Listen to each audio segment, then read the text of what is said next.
আল্লাহ রাব্বুল আলামিন কোরআনে কারীমের ভিতরে নবীজির নাম একটি বারের জন্য নাম ধরে তাকে ডাকেন নাই, বরং তিনি বলেছেন তোমরা পরস্পর পরস্পরকে যেভাবে নাম ধরে ডাকাডাকি করো আমার নবীকে সেভাবে নাম ধরে ডাকবে না। আল্লাহ নিষেধ করেছেন আমার নবীর নাম ধরে ডাকবে না। সুবহানাল্লাহি ওয়া বিহামদিহি।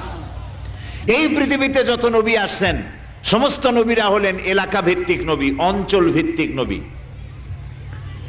এক এক এলাকার, নূহ আলাইহিস সালাম এক এলাকার, মুসা আলাইহিস সালাম আলাক এলাকার, দাউদ আলাইহিস সালাম আরাক এলাকার, এরকম এলাকা ভাগ ভাগ করা।